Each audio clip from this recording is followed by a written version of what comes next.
J'accueille Michael Lévy. Je vous ai présenté tout à l'heure, responsable des étudiants, responsable national, hein, c'est ça, des étudiants juifs. Et merci de votre présence, malgré tous les problèmes de circulation ce soir. Donc, si vous voulez bien prendre place. Et donc, je rappelle simplement les deux questions, finalement, hein, sur lesquelles on aimerait vous entendre. La première, c'est les traditions, les textes, qu'est-ce qui vous vient et qu'est-ce qui est enseigné autour de l'écologie dans le judaïsme. Et puis la deuxième question, c'est comment on s'empare de cette question très concrètement sur le terrain, dans les synagogues. Alors peut-être qu'il y a des grosses différences d'un pays à l'autre, hein, vous nous direz. Voilà. Très bien. Je vous remercie et je m'excuse de ce grand retard qui n'est pas de mon fait. La circulation aidant, c'était un peu compliqué. Avant tout, donc, lorsqu'on regarde cette question d'écologie et de judaïsme, nous avons un proverbe inspiré de la Genèse qui nous dit que l'homme n'est pas le maître du monde, mais son gardien. À partir de là, tout cela résume bien évidemment l'approche juive de l'écologie. Dans un monde en proie à une crise environnementale sans précédent, la tradition juive offre une sagesse millénaire, une éthique et de la responsabilité et des pratiques concrètes en harmonie avec la terre. Quelles sont nos sources des textes sacrés? Bien évidemment, on trouve dans la Torah que le fonctionnement est avant tout une responsabilité environnementale. Je m'explique.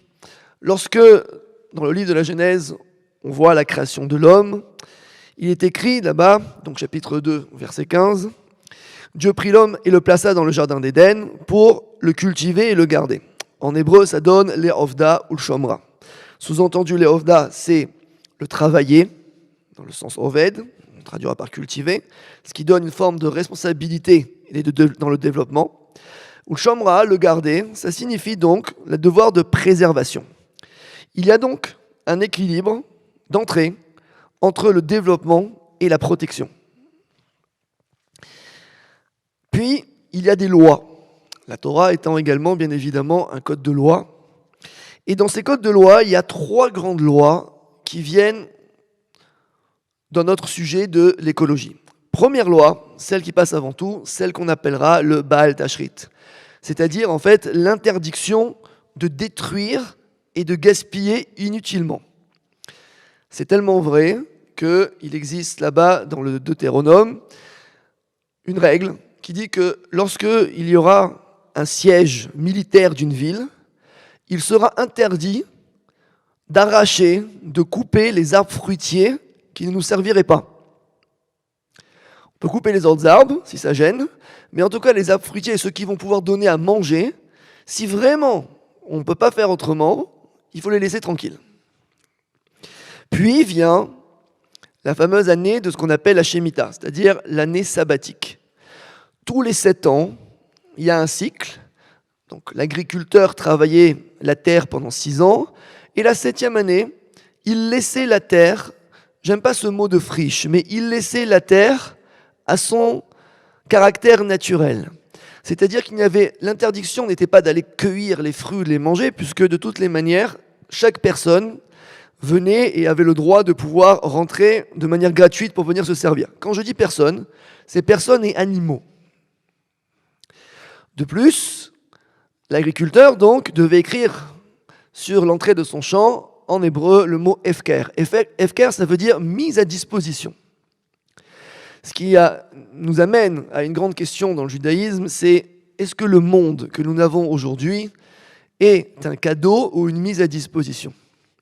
La grande question, c'est que si c'est un cadeau, lorsque par exemple je fais un cadeau à quelqu'un, je lui donne ce cadeau, il est à lui, il peut en faire ce qu'il veut. Si demain il veut le vendre sur Internet parce que ça ne lui plaît pas, il peut le faire, ça me fera un peu de peine, mais en tout cas il pourra le faire. Maintenant, si c'est une mise à disposition, il pourra utiliser ce qui est mis à disposition, mais selon certaines règles. S'il ne respecte pas ces règles, il n'y a plus de mise à disposition. Il est évident que pour nous, dans notre cas, le monde est bien une mise à disposition. Dieu ne nous a pas fait un cadeau, et pour lequel nous avons le devoir, entre guillemets, de le détruire et de jeter à la poubelle. Troisième loi, c'est ce qu'on appelle la loi de Kilaïm. Kilaïm, qu'est-ce que c'est? Ce sont les mélanges interdits. Sous-entendu, on ne peut pas faire museler pour pouvoir labourer le bœuf et l'âne en même temps. L'une des raisons la plus connue, c'est que le bœuf est très fort. Et donc, l'âne va devoir déployer des forces, voire même s'épuiser à mourir, pour pouvoir être attelé avec le bœuf, qui fait qu'en fait, on ferait une souffrance animale. Cette souffrance animale est complètement interdite. C'est ce qu'on appelle en hébreu tsa'ar ba'alei chaim, sous-entendu, le fait de faire souffrir un être vivant. Ça, ce sont les lois principales que l'on trouve, on va dire, directement dans la Torah. Puis, il y a l'approche rabbinique. L'approche rabbinique, elle, j'ai pris 3 exemples. Avant toute chose, le grand Maïmonide, le fameux Rambam, donc, qui a vécu donc, au XIe siècle en Espagne, puis après au Maroc, puis après il est parti en Égypte à Fostat, qui est un grand médecin.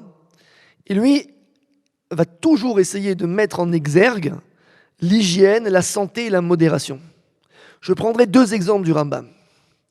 Le Rambam écrit que lorsque quelqu'un mange, il doit toujours sortir de table avec la théorie des 3 tiers. 1 tiers de solide, 1 tiers de liquide et 1 tiers de vide. Pourquoi? Parce qu'il ne peut pas sortir de table s'il ne peut pas se mouvoir dans le monde dans lequel il est. Or, les gens, la grande gloutonnerie, si je peux me permettre de parler ainsi, est complètement à côté de ce que pourrait demander le judaïsme rabbinique ici de Rambam, mais il y a des sources qui remontent également au Talmud. Un autre exemple du Rambam, une anecdote. Vous savez qu'il a été le médecin particulier du vizir de Saladin. Pas de Saladin lui-même. Les gens croient que c'est Saladin, mais c'est le vizir de Saladin. C'est déjà pas mal. Et à partir de là, ce vizir-là n'était jamais malade. Jamais.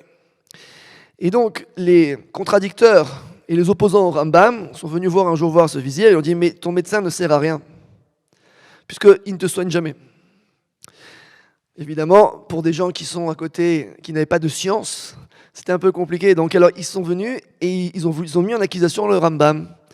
Et le Rambam m'a dit « Mais c'est très simple.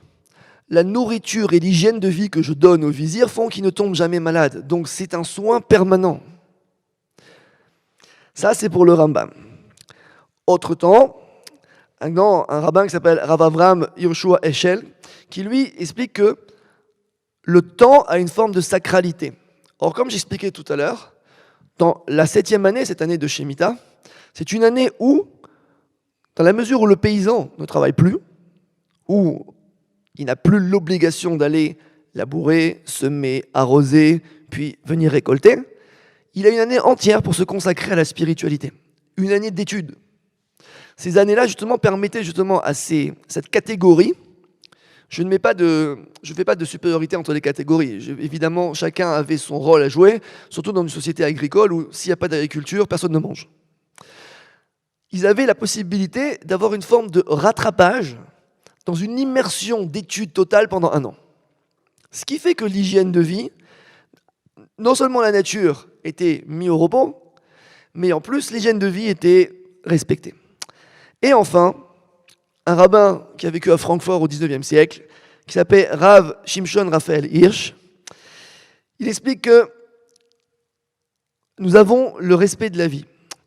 En hébreu, il y a une Mishnah. Une Mishnah, c'est une partie de la Torah orale, dans le traité des Maximes des Pères, 4e chapitre, 1er Mishnah, qui nous dit quoi, au nom de Ben Zoma? Il nous dit « Ezeu mechubad amchabet aberiot » Quel est l'homme qui est digne de louange? C'est un homme qui, littéralement, donne de la louange, donne de l'importance aux créatures. Le mot est important ici, parce qu'on n'est pas en train de dire « donne de l'importance à autrui », donne de l'importance à son prochain. Mais Chabad est à Beriot, c'est ce qu'il dit le Rav Hirsch, c'est qu'on ne peut même pas tuer un moustique sans raison. Maintenant, au niveau spirituel lui-même, nous avons déjà regardé cela. Le Shabbat, par exemple, qui est une forme, alors je sais que les économistes s'affrontent en ce moment sur la croissance ou la décroissance, mais qui est une forme de décroissance voulue par l'arrêt du travail, mais pas de la consommation. Je m'explique. S'arrêter de travailler, ça veut dire que je vais arrêter de produire quelque chose qui rentre dans la production économique. Consommer, ça veut dire que je vais élever la matière vers quelque chose de spirituel. Mais cet objet ou cette nourriture que je peux consommer, je ne peux la consommer que si, bien évidemment, elle a été produite. Or, c'est l'aboutissement et ce que je pourrais dire le feu d'artifice de la semaine que de pouvoir ne pas produire et consommer immédiatement. Sous-entendu, dans ce sens-là, le Shabbat est une pause dans le cycle productif. Puis, comme tout à l'heure j'ai expliqué, les bénédictions.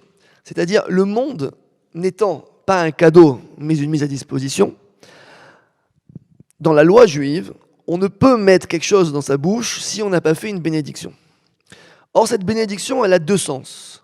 Premier sens, évidemment, de remercier Dieu et de louer Dieu pour ce qu'il a fait. Si je vais à consommer une pomme, on est bien d'accord, c'est parce que Dieu a créé un pommier un jour. Même si je l'ai planté, labouré et pris en compte, à un moment donné, il va bien falloir que la pomme ait été créée. Mais ça, ce n'est pas que tout ça. On demande également la permission d'utilisation dans l'élévation spirituelle de la matière. Et c'est pour ça que ça rejoint ce que j'ai pour le Rambam, puisque si c'est l'élévation spirituelle de la matière, la gloutonnerie, bien évidemment, manger pour manger, n'a aucun sens. Et enfin, le cycle des saisons. Il y a dans le judaïsme au moins 2 saisons, pas 4, mais au moins 2, l'été et l'hiver, qui se caractérisent par la prière pour la pluie et la prière pour la rosée. Dans un de nos textes fondamentaux qui s'appelle le Shema Israël, on demande d'ailleurs que l'une de ces bénédictions soit de donner la pluie en son temps. Ça veut dire quoi? Vous voyez bien que lorsque la pluie tombe dans la saison parfaite, ça permet aux plantes de pousser.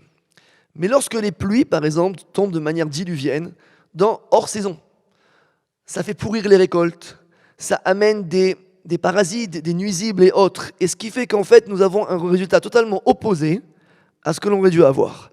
C'est pour ça que le cycle des saisons, au niveau à la fois de la pluie, de la rosée, du froid, du chaud, de la longueur entre les jours et les nuits, qui s'alternent et qui font en sorte que justement, il y ait un cycle, même au niveau des animaux, c'est une forme de sacralisation de la création du monde par l'homme vis-à-vis de Dieu.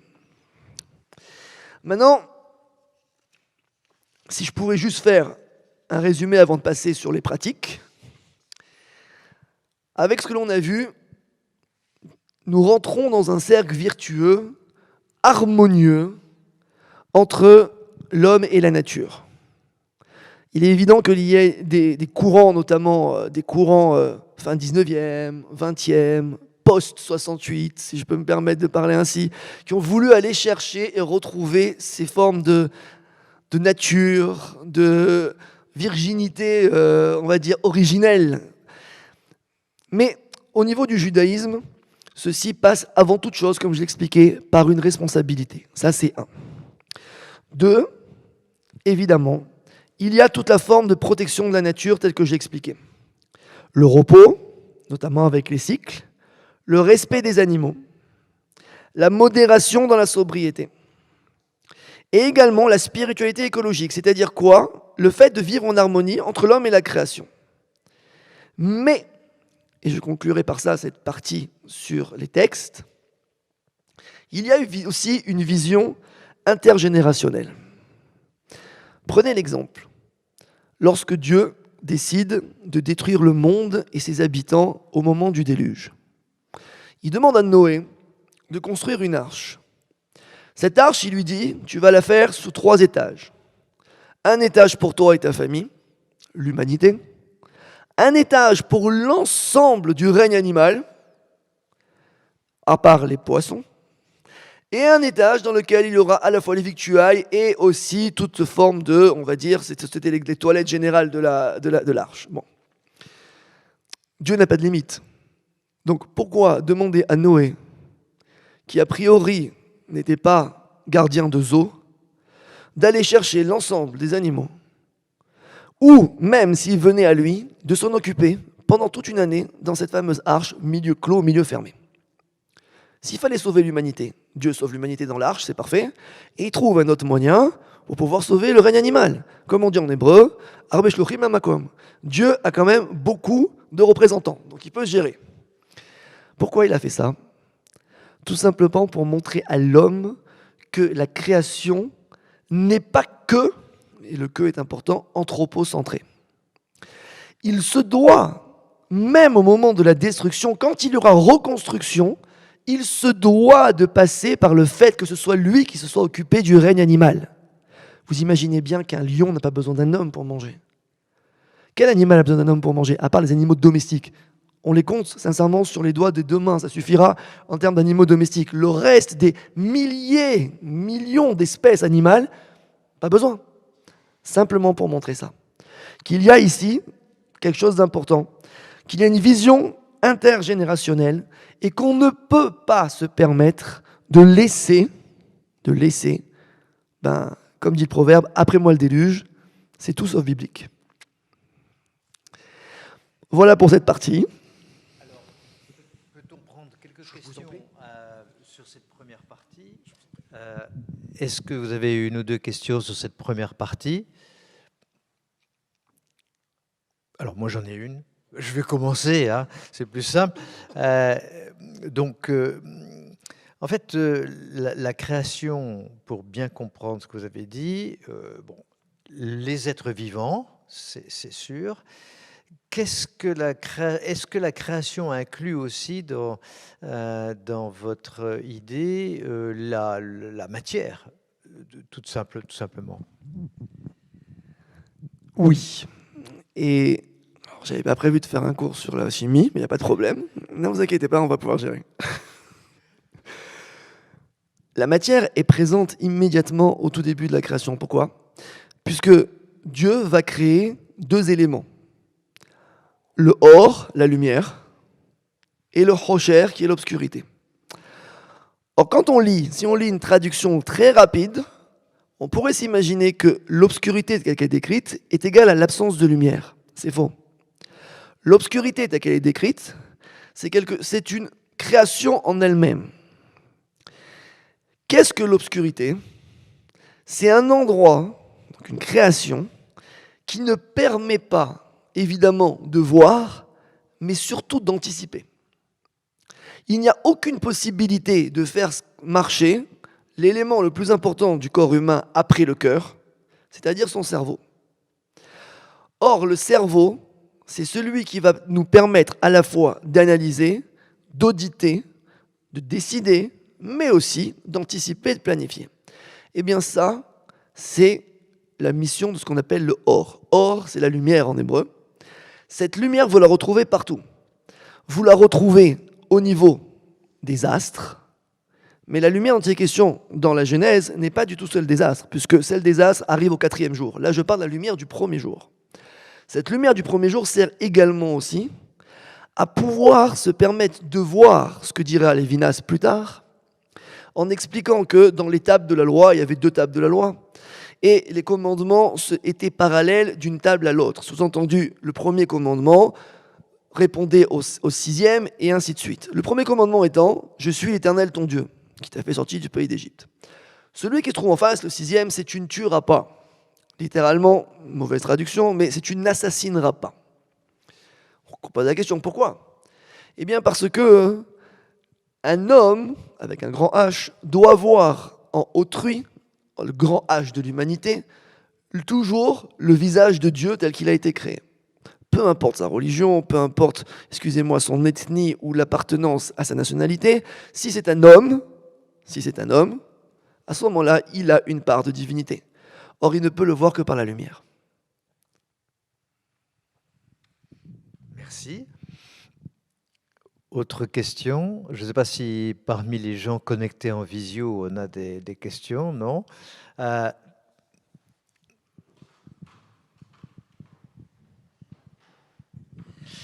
Dans le livre d'Isaïe, il y a un passage auquel les chrétiens sont très sensibles sur une forme de pacification de la création. Le loup avec l'agneau, le lion et le petit enfant sur le nid du cobra, et qui disent aussi une forme de peut-être de réparation de la création, et peut-être de rapport à un Messie, ou en tout cas à une intervention de Dieu. Comment vous entendez ces passages-là?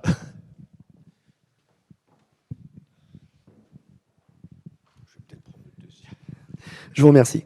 Alors que je vous assure, dans le judaïsme aussi, on est attaché à Isaïe aussi.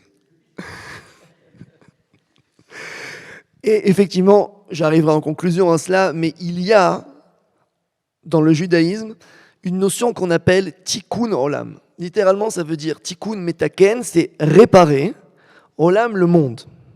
Bon. De quoi s'agit-il? Si Dieu crée le monde, Dieu a une création parfaite. Donc jusqu'ici, tout va bien.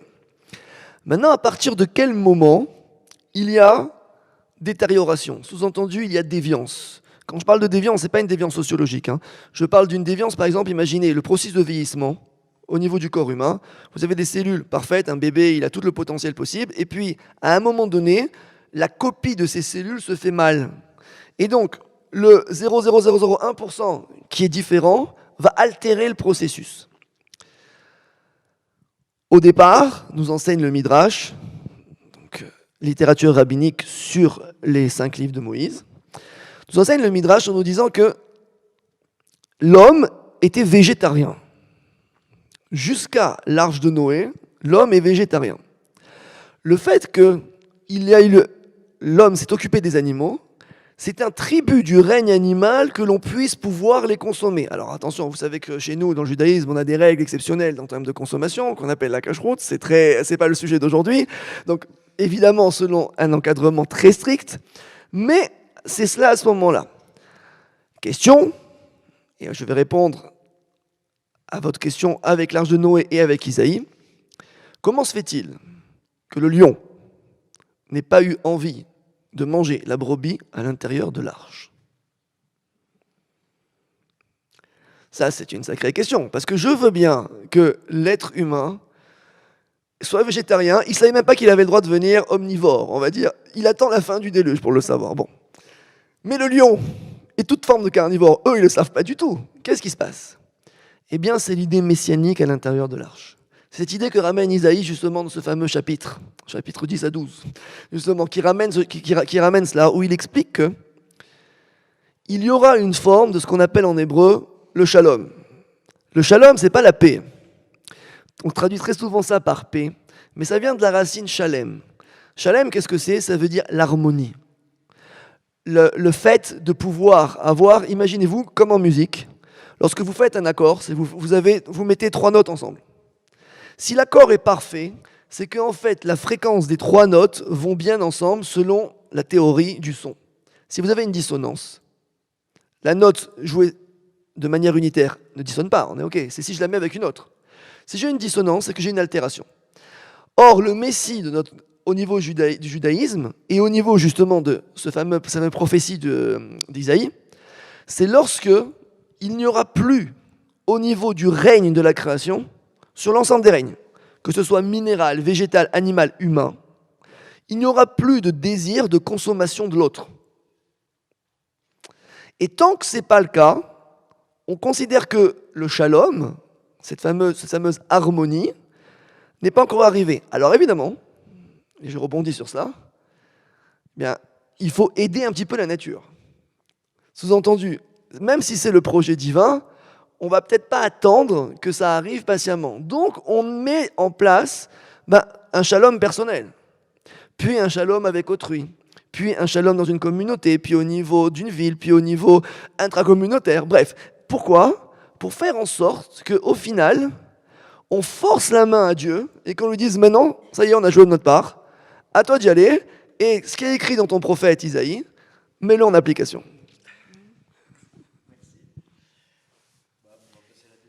Parfait. Donc, les pratiques, on va dire, de mise en place des différents projets écologiques à travers le monde, dans le monde juif. Alors, j'en ai principalement, alors on n'est pas des très bons élèves. Je vous dis, en Europe, on n'est pas très bons. En France, on est encore moins bons. Mais les deux grands chefs de file sont les États-Unis et Israël.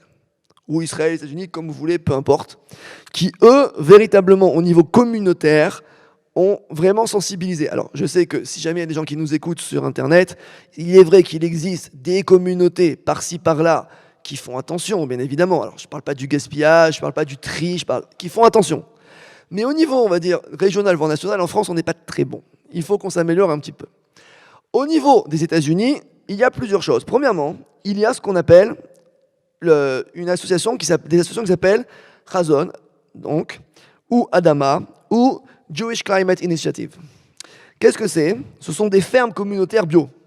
Donc, on prend en compte la nature, les engrais et tout ce qui va avec, comme vous pouvez imaginer dans l'agriculture bio, mais on y met une pincée de ce que j'appelle halacha. Halacha en hébreu, ça veut dire de loi. Puis, il y a ce qu'on appelle, ce que j'ai dit tout à l'heure, pas exactement le mot que j'ai employé, tikkun adama. Tikkun, ça veut dire c'est une réparation. Adama, c'est la terre. Mais qu'est-ce que c'est que la terre? Il y a une différence. En hébreu, le vocabulaire est très très important. Il faut jamais traduire une chose de manière grossière et superficielle. Adama, c'est la terre, mais la terre physique. Quand je disais olam, c'est le monde, mais au sens cosmos. Donc ici, c'est quoi tikkun adama? Sous-entendu, faire en sorte que la terre puisse amener le meilleur rendement, mais à son rythme. Lorsque vous essayez d'avoir, notamment en agriculture intensive, du surrendement, vous allez épuiser les sols. Vous connaissez, en France, on a beaucoup de problèmes, dans le monde entier, d'épuisement des sols. Et bien là, on essaye déjà de voir quel est le rythme de la Terre, comment on peut aider la Terre à atteindre son rythme optimal, mais on va pas plus vite. Puis, après, il y a ce que vous appelez des initiatives, le fameux Shabbat écologique, avec Zero Wasted, donc avec zéro déchet ou autre, ça c'est américain. En Israël, donc, il y a une organisation qui est très connue, qui s'appelle le KKL, donc Keren Kayemet l'Israël, sous-entendu ça veut dire le terreau et tout ce qui est investissement pour Israël. Alors ces gens-là, au début, bien avant la création de l'État d'Israël, ils ont commencé à planter beaucoup de forêts. Vous savez qu'Israël, c'est quand même assez désertique, pas partout. Le nord, la Galilée ne l'est pas, mais, enfin moins en tout cas, mais ils ont commencé à planter des forêts. Pourquoi? Parce qu'il y a un principe en hébreu qui rejoint ce que je disais tout à l'heure sur Baal Tashrit, sur le pas détruire les arbres, qui dit « Ki Adam est Hatzadeh », car l'homme est un arbre des champs. Et l'homme est un arbre des champs, pourquoi? Parce qu'on considère qu'un homme, il est comme un arbre. Il a des racines, un tronc, des branches, des feuilles et des fruits. Et donc, pour pouvoir justement repeupler Israël par le peuple juif, ils ont montré l'exemple par des arbres. Première chose. Différents programmes, notamment sur la Shemitah, la Samad Jacher également, et tout ce qu'on peut voir, et là pour le coup ce sont les champions mondiaux, sur l'irrigation et toutes les formes et méthodologies d'irrigation terribles. Vous imaginez que, par exemple, je donne un exemple, les Israéliens ont réussi à faire il y a quelques années, à faire pousser des pastèques sucrées avec de l'eau de mer. Vous allez me dire, c'est un peu compliqué sur le plan chimique. En gros, il y a de l'eau à la mer, c'est pas de problème. Il y a du soleil, c'est génial. Mais par contre, l'eau douce, il y en a un peu moins. Et les pastèques, ça pousse bien avec le soleil. Mais il faut beaucoup d'eau. Watermelon, c'est watermelon, on est d'accord. Il faut bien de l'eau. Alors, qu'est-ce qui se passe? Ils ont trouvé, évidemment, le processus chimique. Ça, tout le monde le sait faire. Désaliniser l'eau, on sait faire. Mais par contre, le faire de manière écologique, via du solaire, via de l'éolien hydraulique, via de toutes ces choses-là, et il faut une production, pas une petite production juste locale, une énorme production. Et ça, il y en a à peu près partout. Israël aussi, c'est l'inventeur industriel du goutte à goutte. Si vous avez par exemple un système de goutte à goutte, sachez que ceux qui l'ont mis au goût du jour sont les Israéliens. Aujourd'hui, c'est mondial, mais c'est comme ça. Maintenant, comme je parlais tout à l'heure, au niveau de ce que j'appelle tikkun olam et de la responsabilité collective. Il est bien évident aujourd'hui qu'on voit très bien que les problématiques écologiques sont des problématiques qui touchent le monde entier. Alors certains pays plus que d'autres, évidemment, quand vous regardez au niveau géopolitique, ceux qui ont signé l'accord de Paris ou les accords de Tokyo, c'est pas la même chose. Et il y en a qui respectent, il y en a qui respectent pas, peu importe. Mais nous, en tant que croyants,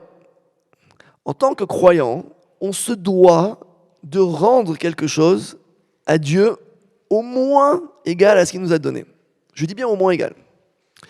On a un midrash, on a un adage talmudique qui nous dit que un être humain, lorsqu'il vient au monde, il vient avec les mains fermées. Parce qu'en fait, il veut tout prendre. Mais quand il quitte ce monde, il a les mains ouvertes. Parce qu'en fait, il n'a rien pris du tout. C'est rien. Mais s'il n'a rien pris, c'est qu'il a donné. S'il n'a rien donné, c'est encore pire. Donc au niveau de Tikkun Olam, on nous rappelle quoi? Que le monde ne t'a été donné par tes parents, il t'a été prêté pour tes enfants.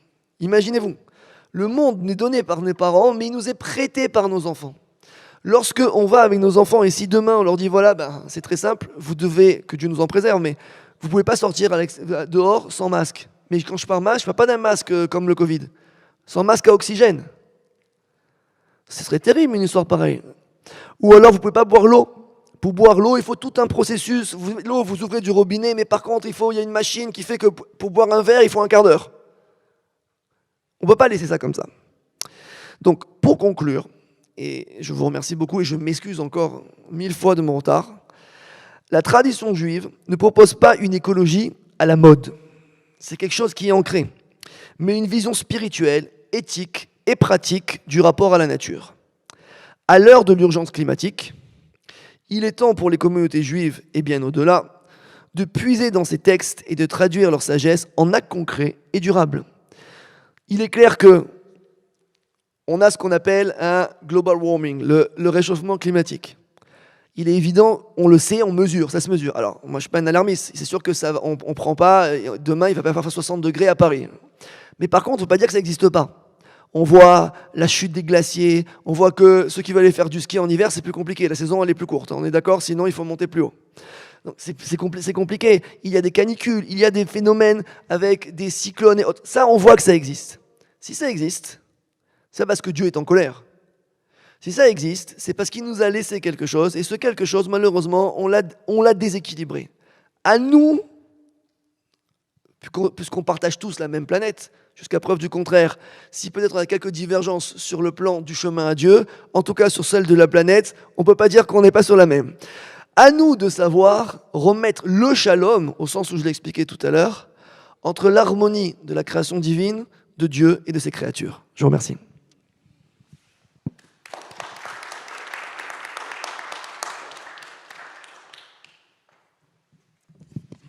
Bien, merci beaucoup.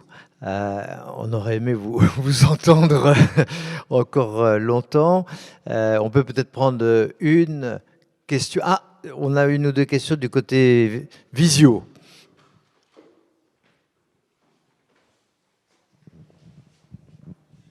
Merci. On a effectivement plusieurs questions des personnes qui sont connectées, puisque vous avez aussi un public connecté. Alors une question qui rebondit sur ce que vous venez de dire à propos des dérèglements. Vous avez dit les dérèglements, en gros on n'a pas fait ce qu'il faut et il faut qu'on fasse ce qu'il faut pour être responsable. Est-ce que dans la tradition juive, les dérèglements, les catastrophes naturelles doivent être interprétés comme des mises en garde de la part de Dieu ? Alors, je vais élargir la chose, si ça ne vous dérange pas. La réponse est oui, il n'y a pas de sujet. Mais c'est bien plus fin que ça. Sous-entendu, nous avons un maître du chassidisme qui s'appelle le Baal Shem Tov, qui a vécu au XVIIIe siècle, et qui explique que la prophétie ayant disparu, prophétie, c'est-à-dire Dieu ne parle plus à un messager pour pouvoir venir transmettre. La prophétie ayant disparu, suite à la dégringolade des générations, chaque chose qui nous est amenée de voir, d'entendre, d'assister, d'être témoin, est une parole de Dieu. Sous-entendu, ça veut dire c'est comme si Dieu nous parlait. Alors, ça peut être si je vois, il a fallu avoir un accident, j'ai failli être renversé sur le passage clouté, mais je ne l'ai pas été. Je dis ok, merci mon Dieu, il faut que je réfléchisse à ce que j'ai bien pu faire. Mais bien évidemment, si demain devait passer un ouragan sur la France, et qu'on dirait, on se poserait la question de savoir pourquoi Dieu a fait ça.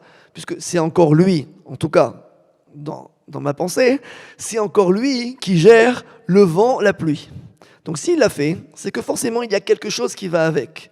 Est-ce que je suis en capacité de savoir exactement pourquoi ? La réponse est non. Par contre, je peux faire un audit personnel, un audit communautaire, un audit familial qui me permette d'essayer d'améliorer mon comportement pour justement faire en sorte d'ériger une protection. La réponse, vous savez, dans le judaïsme, c'est jamais l'important. C'est toujours ce qui va compter dans le chemin. Le statique ne l'est jamais, la dynamique, oui. Et donc, la question est simple, oui, tout ce qui peut être phénomène climatique est une parole de Dieu en elle-même. Merci. Alors, il y a beaucoup de questions. Donc, une question, donc, vous avez parlé de la responsabilité de chacun, vous avez parlé de ce que Israël fait en termes de gestion des ressources, l'eau, etc. Est-ce que Israël promeut aussi l'environnement et l'écologie en termes diplomatiques? En gros, quelle est la position d'Israël dans la diplomatie mondiale sur ces sujets-là? Alors, je ne suis pas un expert du sujet, mais à ce que je sache, en tout cas, Israël est environment friendly. Quoi qu'il arrive, Israël va toujours dans le sens de l'environnement, ça c'est clair. Pourquoi? Comme on a pu l'expliquer tout à l'heure, parce que c'est un pays dans lequel les ressources naturelles qui permettent d'avoir une agriculture dite normale, en tout cas productive, sont rares. Donc en fait, dès qu'il va avoir une utilisation adéquate du solaire, de la mer ou autre, Israël va être toujours dedans. Maintenant, le poids diplomatique d'Israël au niveau de toutes ces COP, comme on peut parler, ou des différents accords qu'on a pu avoir en écologie, est faible. Qu'on soit clair, Israël, c'est un pays qui fait à peu près 7-8 millions d'habitants. Vous imaginez, sur 7 milliards d'individus, c'est pas quand même grand. Mais, ce qui est bien, c'est qu'il y a une prise de conscience au niveau, en termes de l'exemple, par rapport à l'utilisation des ressources et des ressources rares. Et là, pour le coup, effectivement, ça peut être donné au niveau exemplaire. Maintenant, au niveau du poids géopolitique, géostratégique, diplomatique, je pense, à ma connaissance, que ce n'est pas beaucoup. Oui, ben enfin, les petites gouttes d'eau font les grands fleuves. Hein, donc. On est d'accord. Alors, deux autres questions qui sont plus peut-être se rattachent plus à la première partie. Shalom égale harmonie de 3 sons. Quels sont ces sons? Les connaît-on? Et quand ces 3 sons vivent ensemble, on est dans la lumière. Alors, est-ce que vous pouvez... J'avoue que je ne suis pas spécialiste du judaïsme, donc je retranscris une question sans complètement en comprendre la teneur. Vous direz à la personne qu'il me faut plus d'une dizaine d'heures pour lui expliquer le sujet, mais je vais essayer d'être bref. La réponse est que il y a un principe, quand je dis 3 sons, en musique c'est facile, ok? Pourquoi j'ai parlé de 3 sons? Parce que tout simplement, vous avez toujours l'accord 1, 3, 5. Ce qui fait que vous avez la tierce et la quinte, ça marche toujours bien, c'est parfait. Maintenant, au niveau, on va dire, de tout ce qui peut être une trilogie, il y a dans le judaïsme toujours la règle de 3. Je m'explique. Le temps, l'espace, la matière. Ça doit marcher ensemble. Ensuite, vous avez ça se décline à peu près partout. Donc, dans le temps, vous avez quoi? Vous avez le passé, le présent et le futur. Encore une fois, ça marche bien. Dans la matière, vous avez tout ce qui est état de la matière, c'est-à-dire gazeux, liquide, solide. Et à chaque fois, vous revenez là-dedans. Et tout cela s'imbrique avec une corrélation quasi parfaite. Donc, quand je parlais de l'accord parfait, c'est-à-dire qu'il ne faut pas jeter et dédaigner, en fait, une partie. Si, par exemple, aujourd'hui, on se concentrait, je dis n'importe quoi, sur l'énergie solaire, mais que cette énergie solaire-là venait à accélérer trop rapidement la croissance des arbres fruitiers, des légumes ou autres, en fait, on aurait fait un shalom, sous-entendu par l'utilisation de l'énergie d'un côté, mais on aurait abîmé de l'autre. Donc, en fait, c'est un équilibre.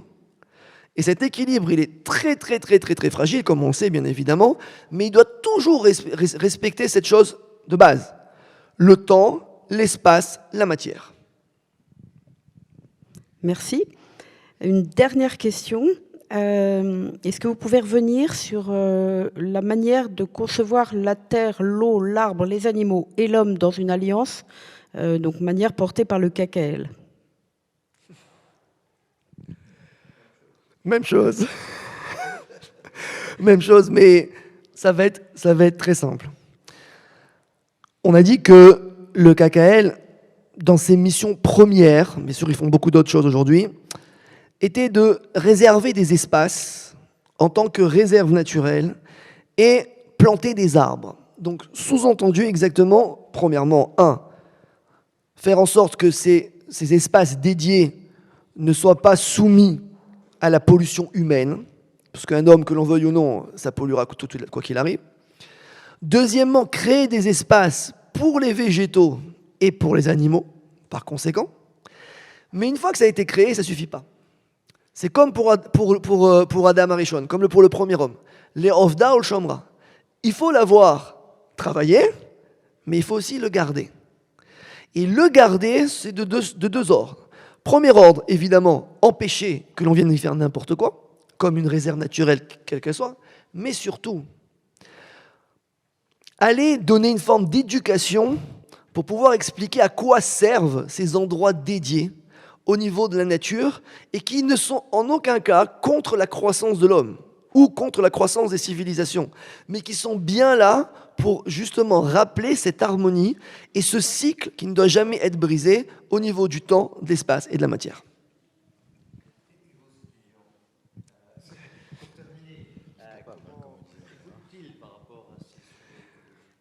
Alors moi j'ai été étudiant il y a 20 ans et qu'on soit clair et net, on en parlait à peine. Mais vraiment à peine. C'était ceux qui prenaient option écologie ou matière écologique, c'était un petit peu des ahuris. Ça n'existait pas. Maintenant, évidemment, les mœurs ont changé, la science a évolué et on voit exactement où est-ce qu'on en est. Je pense qu'il n'existe aujourd'hui, en tout cas en France, par rapport à ce que je peux voir moi, mais également, je dirais, en Europe, c'est sûr, en Occident, de manière générale, une prise de conscience qui est générale. Vous le voyez, on le voit bien aujourd'hui, tout ce qui est, on va dire, association écologique, ça va du plus docile au moins docile, peu importe. Mais en tout cas, on voit bien qu'ils sont beaucoup formés par des gens de la jeunesse. Il y a très peu de personnes d'un certain âge, il y en a, bien évidemment, des militants d'écologie, il y en a eu de tout temps, c'est pas le sujet. Mais en tout cas, le gros des troupes, c'est vraiment la jeunesse. Pourquoi ? Parce qu'en fait, je pense que, ils ont compris l'enjeu, et 2, comme je disais tout à l'heure, ils ont bien envie que quand eux prendront le relais, on ne leur laisse pas une poubelle à la place de la terre. Merci beaucoup. On va conclure maintenant et donc on espère qu'on pourra, je le disais avant que vous veniez, extraire de cette conférence un article intéressant que vous pourrez enrichir parce qu'évidemment on a été un peu court pour les raisons qu'on connaît. Merci. Je vous remercie.